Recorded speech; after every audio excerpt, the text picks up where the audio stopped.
final a gente abre o chat, então. Os meninos ficam preparados aí, beleza? Pode vir, Dudu. O Dudu tem uma palavra agora para compartilhar conosco. Isso. Enquanto você abre a Bíblia, prepara para abrir o coração, né, Dudu? É isso aí. E nós vamos deixar para ler o chat no final. Glória a Deus. Boa noite, igreja. Boa noite, vocês que estão conectados aí conosco. Vocês têm um pessoal aí de Catalão, de Uberlândia. Que Deus abençoe vocês, cada família.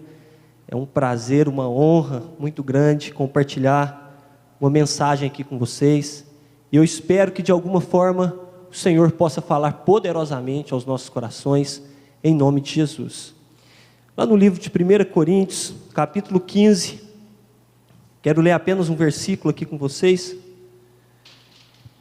1 Coríntios, capítulo 15, nós vamos ler o verso 45.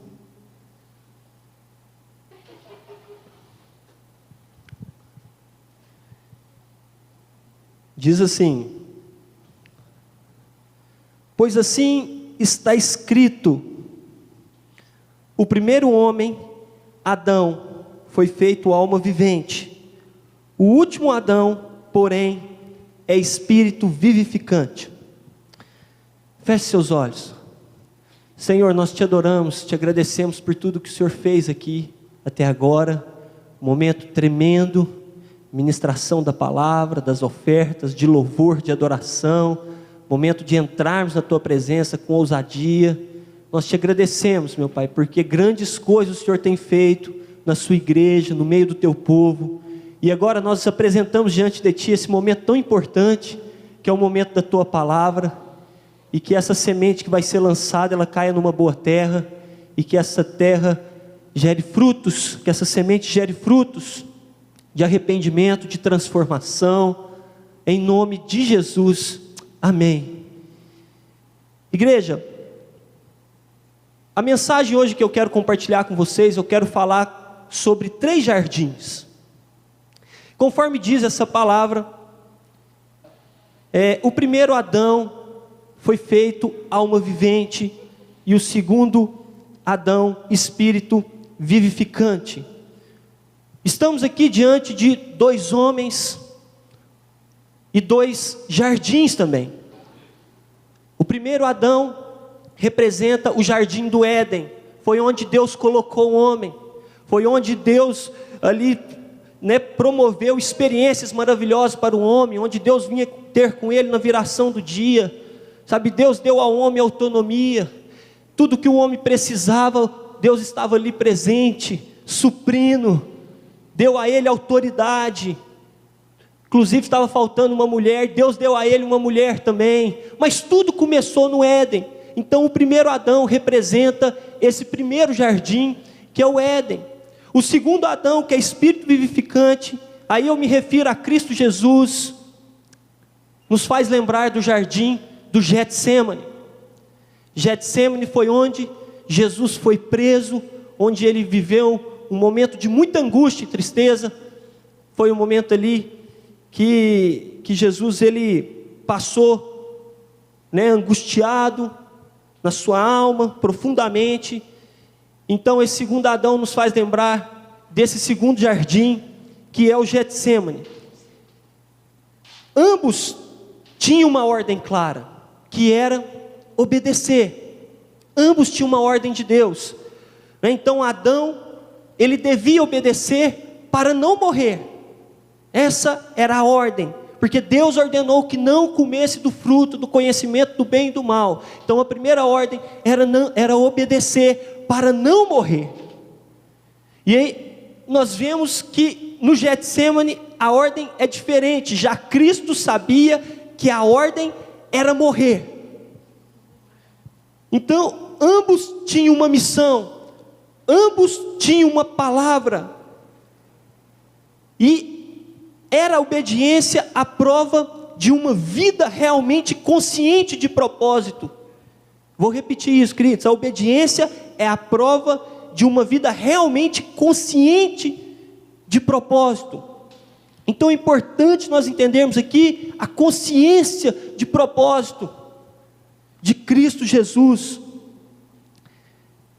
E falando ainda sobre obediência, o primeiro jardim, que é o Éden, que significa delícias, eu percebo que Deus colocou o homem no melhor lugar, e mesmo com todos os privilégios, com as instruções de Deus, o homem pecou, desobedecendo. Então eu percebo que, na maioria das vezes, o problema não é o lugar, o problema é a pessoa, porque Deus colocou o homem, esteve com o homem, ensinou o homem, conversava com o homem, colocou ele no lugar de delícias, porque Éden significa delícias, e mesmo assim, esse homem desobedeceu. Já no segundo jardim, e aí Getsêmani significa prensa de azeite, foi onde Jesus sofreu uma das maiores pressões. Jesus passou por um dos momentos mais difíceis espiritualmente. Foi onde ele regou aquele jardim com suor de sangue, enquanto Adão regava aquele jardim do Éden com o pecado. Jesus, ele regou o Getsêmani com suor do sangue, ele sofreu, e mesmo assim, debaixo dessa pressão, debaixo daquela angústia, debaixo daquela tristeza, ele escolheu obedecer, enquanto o outro que estava no lugar de delícias não obedeceu, e Jesus no Getsêmani, no lugar de pressão, ele obedeceu, entregando a sua própria vida por amor de mim e por amor de você, porque foi Jesus que se entregou, não foram os soldados que prenderam Jesus, irmãos. Inclusive quando o soldado se aproximava, ele perguntou: a quem buscais? Ele falou assim: a Cristo Jesus. Ele falou assim: sou eu. Os soldados caíram no chão.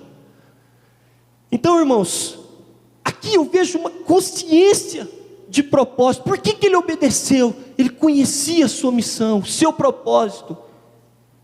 E a pergunta que eu faço nessa noite é: qual dos dois Adão nós temos refletido a imagem? Qual dos dois Adão que tem falado mais alto aos nossos corações? Que tipo de imagem nós temos refletido?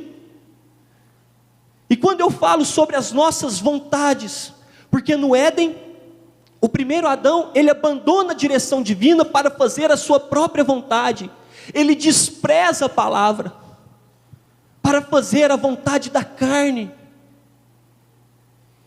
Então no Getsêmani, o último Adão, que é totalmente diferente, ele luta com a sua vontade e vence. Então enquanto um despreza para viver as suas próprias vontades, para viver a vontade do seu coração, o outro luta fortemente com a sua vontade e vence. Inclusive uma das orações de Jesus no Getsêmani é: Pai, contudo, se possível afasta de mim esse cálice, mas contudo que não seja feita a minha vontade, mas a vontade do Pai, porque ele lutou com a sua vontade, e ele venceu. A consciência de propósito. No Getsêmani fica claro para nós duas visões. A primeira visão, quando eu fico mentalizando aqui, quando eu vou viajando nas Escrituras, eu vejo o sofrimento de Jesus ali no Getsêmani. A primeira visão que eu tenho é da culpa do pecado. A culpa do pecado que existe. Quando Jesus sofre, aquele sofrimento todo, aquela angústia toda, era por mim e era por você. Mas existe uma outra visão que supera todo e qualquer tipo de visão, que é o poder do amor. Quando eu vejo Jesus passando por tudo aquilo, queridos, tudo isso foi por amor, é para que nós tivéssemos uma nova chance. Tudo aquilo é porque Ele acreditava em mim, Ele acreditava em você. Se nós estamos aqui é porque Ele suportou, é porque Ele venceu, e nós temos a oportunidade hoje de estarmos reunidos no nome dEle, para glorificar o nome dEle, porque só Ele é digno de toda honra, toda glória e toda exaltação. Então é muito importante nós entendermos isso, essas visões, porque qual dos homens nessa terra que esteve aqui no nosso meio, pode dizer, no final da sua vida, está pago, está consumado? Ninguém pode dizer, queridos, apenas um, que é Cristo Jesus, esteve no nosso meio. Só Ele foi capaz.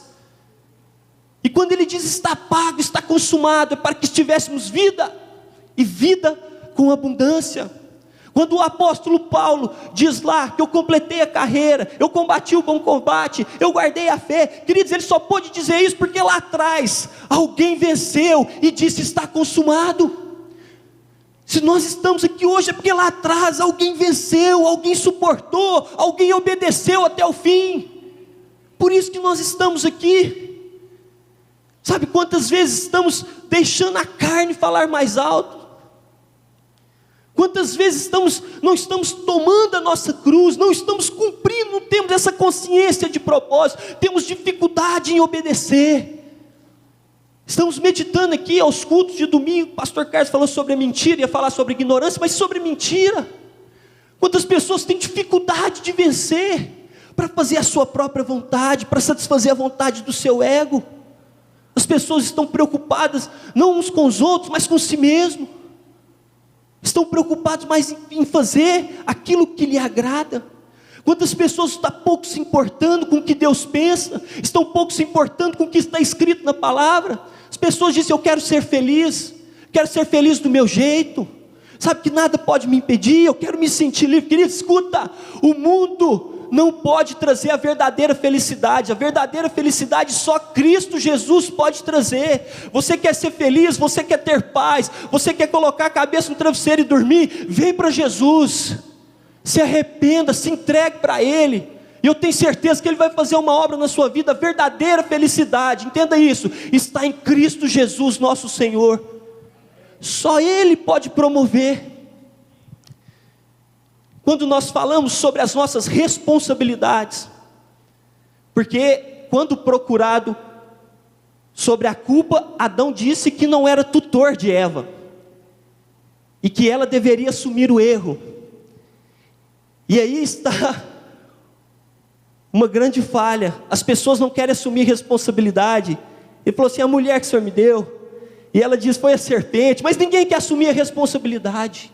Adão se esquivou totalmente, ainda que ele errou, ele poderia se quebrantar, ele poderia se arrepender, mas mesmo assim, ele continuou no erro, ele continuou se esquivando.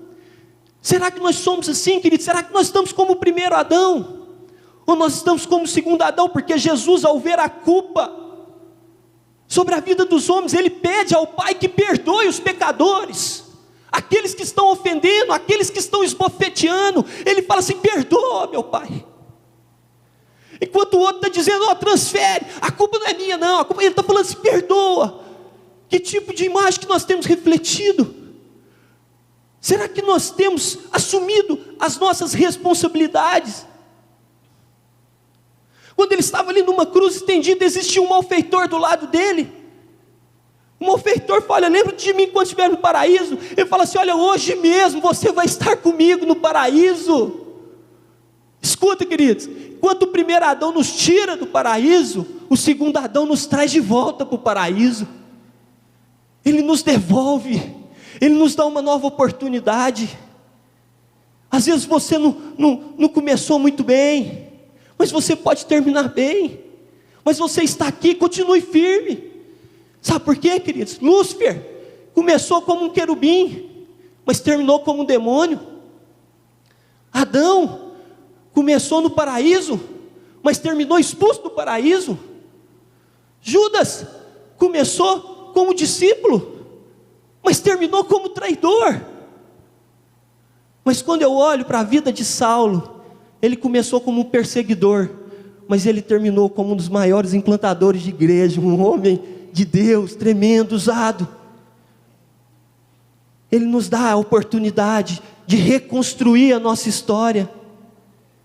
Sabe, então, quantas vezes nós temos dificuldade de assumir responsabilidades, às vezes de dizer: eu errei. Quantos de nós não estamos conseguindo dizer isso, e lá no fundo nós sabemos que nós erramos, e não temos a capacidade de dizer: eu errei. Ou se não, me perdoa. Ou se não, o problema sou eu. Não consegue tirar a trave dos olhos. Irmãos, você não sabe o poder que tem nessas frases. Você não sabe o poder que tem quando um cristão reconhece, se arrepende. O inferno entra em desespero. Porque aqui está a chave do Evangelho, é no quebrantamento, é no arrependimento, é na transformação.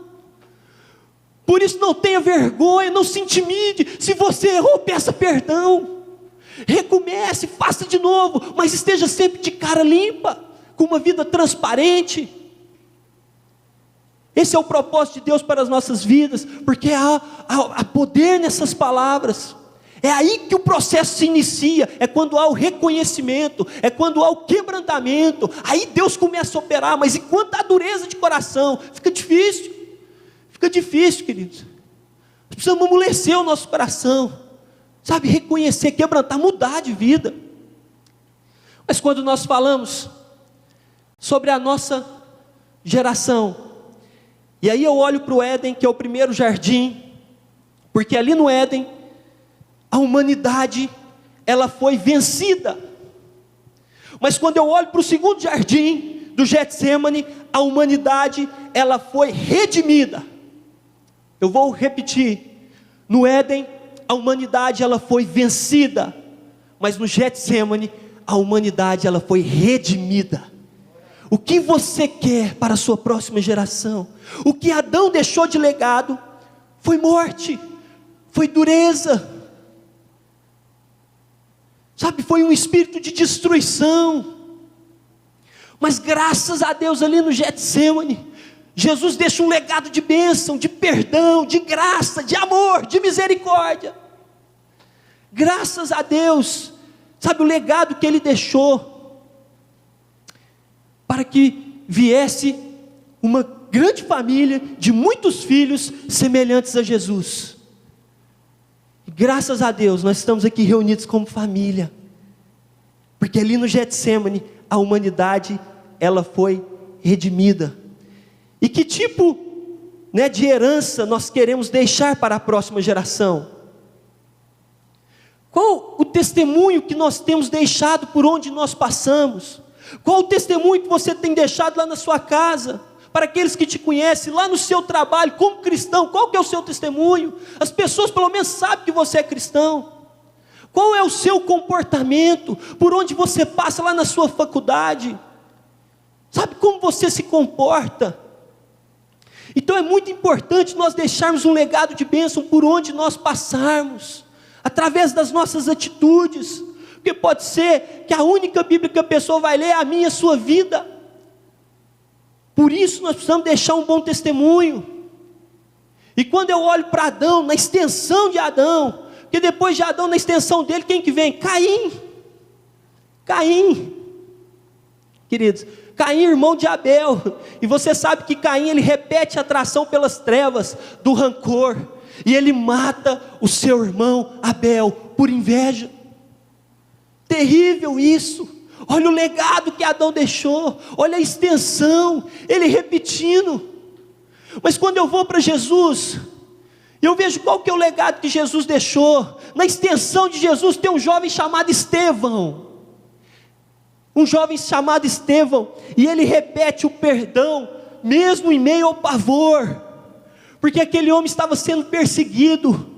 Quando os perseguidores o pegou, encantou aquele homem, ele olhou para o céu, ele teve uma visão, ele começou a dizer: olha, eu estou vendo meu Pai, estou vendo Cristo Jesus à direita de Deus Todo-Poderoso. Queridos, naquele momento os perseguidores encheram o coração de raiva, eles rangiam os dentes, eles pegaram as pedras e começou a apedrejar Estevão, Estevão estava ali, quase adormecendo já, quase morrendo com aquelas pedradas. Sabe o que ele disse antes de morrer? Pai, não lhes imputes pecados, não lhes impute, perdoe eles. Queridos, olha o que Jesus deixou, olha o legado, a extensão do segundo Adão. Qual a imagem que nós temos refletido? Sabe, um líder de verdade, queridos, um líder de verdade é aquele que tem capacidade de formar novos líderes. Sabe, às vezes a gente vê pessoas que têm capacidade de produzir, de fazer grandes resultados, mas tem uma dificuldade imensa em formar novos líderes. Queridos, que não haja essa dificuldade em nós, na nossa vida. Nós temos que preocupar com a próxima geração. Sabe por quê? Nós vamos passar, nós não vamos ficar aqui para sempre. E como está o nível de preocupação com a próxima geração, com aqueles que vão vir? A minha oração, que eu oro todos os dias, é para que os meus filhos sejam melhores do que eu. Sabe, eu peço graça para Deus para que eu possa ensinar o melhor para eles, porque eu creio que eles vão ser melhores do que eu. E você tem que crer nisso, você tem que se preocupar. E quando eu olho dentro de tudo isso, o primeiro jardim Éden, o segundo jardim, que é o Getsêmani, tudo isso desenrolado, que Deus passou ali no Getsêmani, é para alcançar esse terceiro jardim. Esse terceiro jardim, o objetivo é alcançar ele, que é o nosso coração, é o meu e o seu coração. Queridos, eu quero dizer para vocês que o meu jardim, Ele comprou com seu sangue, Ele entrou nele e declarou como seu. Amém? Você pode repetir isso comigo? Diga assim comigo: o meu jardim, Ele comprou com seu sangue, Ele entrou nele e Ele declarou como seu. Sabe, Ele entrou no nosso jardim. Um jardim implica em separação, pois não é um espaço aberto. Um jardim não é uma selva, mas é um lugar cercado, é um lugar protegido.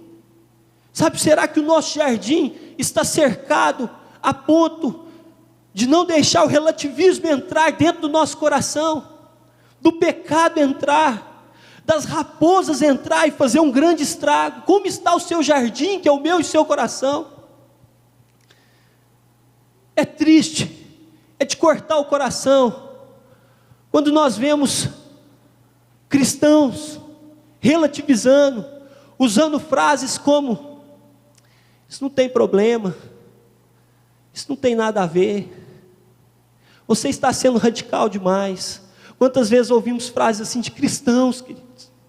E aí está um grande perigo do mundo entrar dentro da igreja, relativizando a palavra, deixar com que a síndrome da serpente, olha só, como que foi? A serpente se aproximou e disse: olha, o que é que ele falou? Olha a serpente, o que ele falou mesmo? Não, ele falou para não comer daquela árvore. Ah, mas deixa eu explicar. Mas não é bem assim, deixa eu te explicar. É porque o dia que você comer, você vai ser conhecedor do bem e do mal. Mas não tem problema nenhum nisso, não tem nada a ver, ué, uma coisa com a outra. Olha só a serpente, gente. Quantas vezes somos assim, aceitamos, o pecado vem, nos assedia. Não tem nada a ver, não é bem assim não. Queridos, a palavra está escrita assim, é porque é assim, ué. Está escrito assim. Quem somos nós para mudar, para distorcer? Sabe, então, o jardim, ele implica em separação. O jardim é um lugar de beleza. É um lugar de beleza, ou seja, supera de longe as terras selvagens, não cultivadas. O jardim é um lugar de beleza. Eu não sei se você tem um jardim na sua casa, mas é tão bom quando você chega num lugar e tem aquele jardim bonito, florido, com os lírios, com as rosas mais raras. Eu fico vendo, quem gosta de investir muito nisso é minha sogra. Minha sogra tem um jardim, mas ela cuida daquele jardim que é uma coisa de doido. E glória a Deus, porque você chega, é uma sensação boa, um jardim traz paz. Então o jardim, é um lugar de beleza. O cristão, ele precisa buscar mais excelência na sua vida, queridos. O cristão precisa ser diferente. Nós precisamos ser diferente por onde nós passarmos. Lá na nossa casa, nós temos que ser diferente, queridos. É na nossa transformação, é com o nosso testemunho que a nossa família vai se converter. Nós precisamos ser diferente. Lá no nosso trabalho, nós precisamos ser o primeiro. Nós precisamos ser pontuais, nós precisamos ser proativos. Nós precisamos buscar o primeiro lugar. Nós precisamos nos apresentar como solução e não como problema. O cristão precisa fazer a diferença. Isso é muito importante, porque o jardim de Cristo deve produzir, é como eu falei, são lindos lírios, são rosas raras. Então não vamos deixar as plantas secas, as ervas daninhas crescerem em nossos corações. Nós precisamos cuidar desse jardim, queridos. Um jardim, ele precisa ser cuidado. Quando o jardim não é cuidado, o mato cresce, as pragas vêm, as ervas daninhas vêm, depois você perde o controle. E quantas vezes nós estamos deixando a sujeira crescer, a sujeira entrar no nosso coração, o ódio, o rancor, a inveja, o orgulho, vai juntando no nosso coração. Às vezes tem problemas que nós não resolvemos, os conflitos internos que existem dentro de nós, nós não conseguimos resolver ainda, e nós vamos deixando aquilo, e nós não resolvemos, deixa que o tempo vai passar, e nós vamos juntando, queridos, não é assim. Vocês lembram, há alguns anos atrás lá, Brumadinho, foi juntando a barragem, o que aconteceu? Chega uma hora que explode, isso vai afetar famílias, isso vai afetar todo mundo que está perto de você, porque você vai juntando, você não resolve, você tem um problema no seu coração que ele resolve, vai lá no seu jardim, se apareceu lá uma erva daninha, já arranca ela, se apareceu ali um mato, já vai lá, já arranca aquele mato, já vai deixando o seu jardim bonito, mas não deixa as pragas entrarem, não deixa as raposas entrarem dentro do seu jardim. Nós precisamos cuidar do nosso jardim. Escute isso, igreja, grave isso no seu coração. Não deixe o pecado tirar a beleza de Cristo que existe na sua vida. Vou repetir, não deixe o pecado tirar a beleza de Cristo que existe na sua vida. Você é lindo. Você é linda, nós somos a menina dos olhos do Senhor. Não deixe o pecado tirar esse brilho da sua vida. Então um jardim, ele implica em separação. Um jardim é um lugar de beleza, mas um jardim também, ele é um lugar de crescimento. Não podemos ficar estagnados, às vezes sempre com flores, simples, às vezes só com os botões de rosa, mas nós precisamos crescer na graça, queridos, crescer na graça e no conhecimento de Cristo Jesus, porque um jardim é um lugar de crescimento, e o crescimento deve ser rápido, sabe por quê? Porque esse jardim, se Cristo entrou, Ele é o agricultor, e o Espírito Santo é o orvalho do céu. Um jardim desse tem que crescer, gente. Cristo Jesus é o agricultor desse jardim, e o Espírito orvalho do céu, é um jardim produtivo. Não tem jardim mais completo, não tem jardim mais lindo do que esse. Por isso, irmãos, nós precisamos amadurecer na fé, nós precisamos crescer, nós precisamos parar de nhenhenhê, nós precisamos crescer, nós precisamos preocupar com coisas mais importantes, com vidas. Quantas pessoas têm sido ceifadas, têm morrido, nós precisamos amadurecer, crescer, fortalecer o nosso coração do Senhor. Tem coisa muito mais importante lá, queridos, para nós nos preocupar. Precisamos alcançar as vidas, nosso coração precisa queimar por algo que é eterno. E às vezes ficamos tão presos nas coisas que são passageiras, que queimem em nossos corações. Evoluirmos na fé, dia após dia, que essa seja uma preocupação nossa também.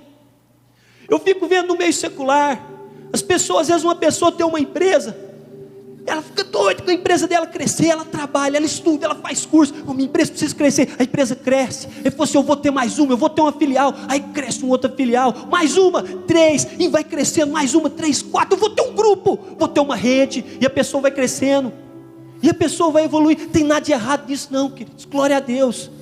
Às vezes são as nossas ambições, nós queremos, isso é importante mesmo, nós almejarmos coisas grandes, não tem nada de errado nisso não. Às vezes você está lá na sua empresa, você almeja um cargo maior, eu quero um cargo maior, e você busca isso, e você se capacita para aquilo. Às vezes você quer exercer sua profissão, você alcançar lugares maiores, mais clientes, e você vai buscando aquilo com toda a força, e você vira a madrugada, e você parte para cima, e você consegue, porque somos determinados, porque temos foco.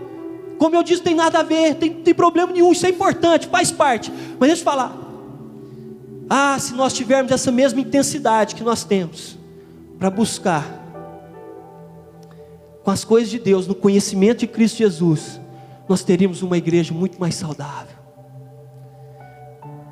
Sabe, todos os dias, não tem problema eu buscar, mas eu separo o meu tempo, sabe, para buscar o Senhor, porque basta um sopro do Senhor, querido, nós nem existimos mais. Entenda que a sua vida é sustentada por Deus. É necessário que você se dedique, que você se consagre todos os dias para o Senhor. Então seja intenso em buscar crescimento, amadurecimento. Sabe, que você não seja só mais um no meio da multidão, mas que você seja mais um que vai fazer a diferença. Isso precisa queimar no nosso coração. Eu quero concluir essa palavra falando também que o jardim é um lugar fechado. Jardim é um lugar fechado. Igreja, que tenhamos o nosso coração fechado com Cristo. Quantos estão fechados com Cristo? Queridos, tenha o seu coração fechado com Cristo. Estou fechado contigo, Senhor. O jardim é um lugar fechado.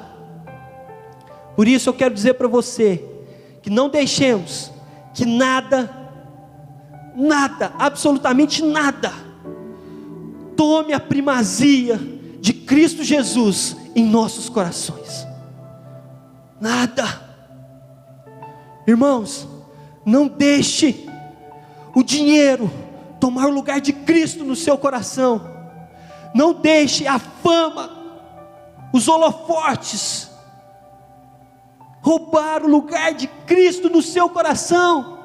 Não deixe os ídolos dessa terra roubar o lugar de Cristo no seu coração. Não deixe que pessoas roubem o lugar de Cristo em seu coração, porque Cristo precisa sempre ser o centro.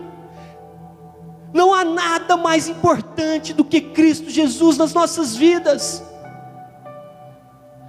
Sabe, não deixe principalmente o trabalho roubar o lugar de Cristo em nossos corações.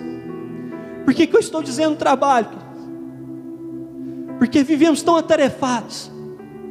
É uma correria, sabe, corre de um lado, corre do outro, apaga um fogo aqui, apaga outro fogo ali,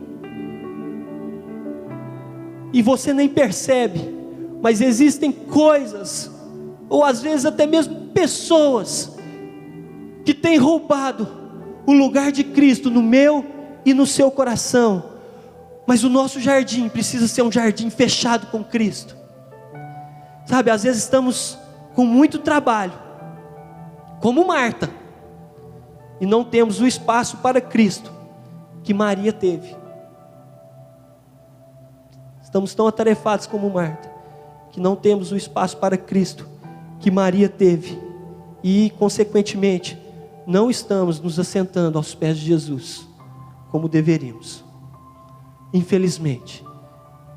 E às vezes a gente fala assim, é porque eu não tenho tempo, mas nós só temos tempo para aquilo que é prioridade para as nossas vidas. E o dia que Cristo for prioridade nas nossas vidas, você pode ter certeza que não vai ser por um peso, não vai ser por imposição, não vai ser por obrigação, vai ser por prazer estar na presença dele todos os dias da nossa vida. Aleluia. O nosso tempo já está terminando. Eu quero que você feche seus olhos. Feche seus olhos. Quero convidar a equipe de louvor. Se coloque sobre os seus pés. Vamos orar. Ah, Deus.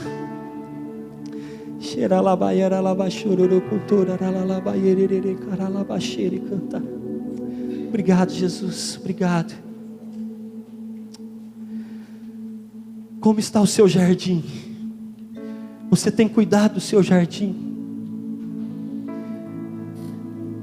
Sabe, você tem zelado do seu jardim?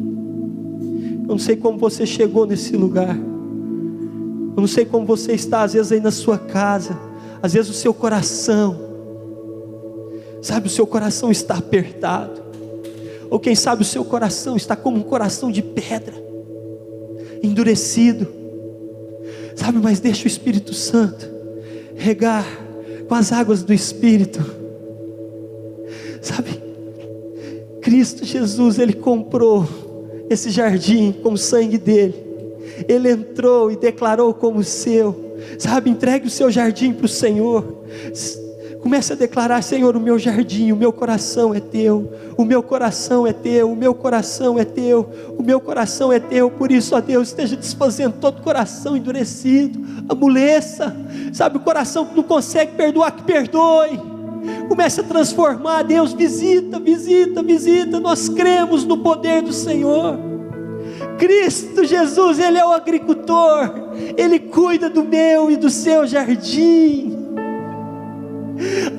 Ele entrou no nosso jardim, e quando Cristo entra no nosso jardim, as coisas começam a mudar, porque todo lugar é comum até Jesus passar por ele, porque depois que Jesus passa, as coisas começam a mudar. Queridos, deixa o agricultor entrar. Ele vai trazer mudança, Ele vai trazer transformação, Ele vai trazer cura.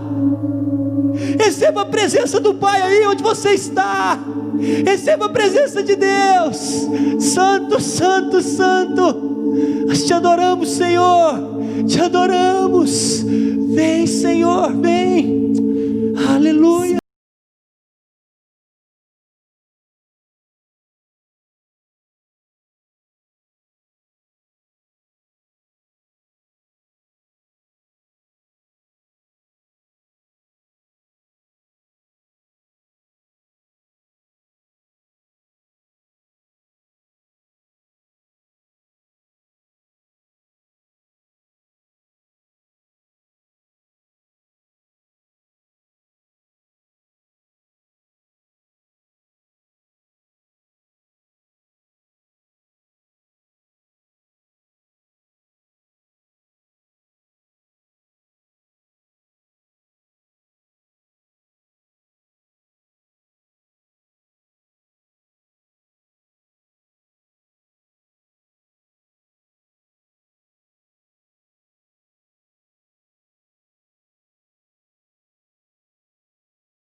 Eu quero ser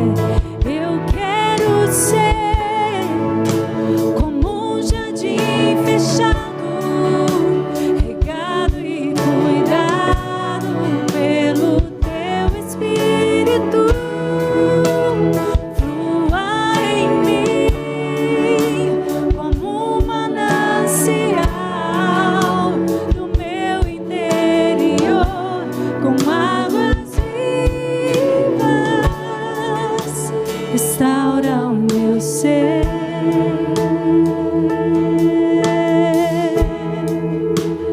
Para o teu louvor, restaura o ser. Aleluia. É para o teu louvor. Por isso, nessa noite, toda honra, toda glória, toda adoração seja para aquele que sofreu, que permaneceu, prevaleceu, venceu a morte e nos trouxe vida. A ti, Jesus, seja toda adoração. Obrigado, Senhor. Te adoramos de todo o nosso coração. Aleluia, queridos. Aleluia. Pastor El, Coloque a tua mão no seu coração agora, queridos. Diga assim para o Senhor: eu quero ser como um jardim fechado, Senhor, nessa noite. Eu quero ser, meu Deus. Obrigado.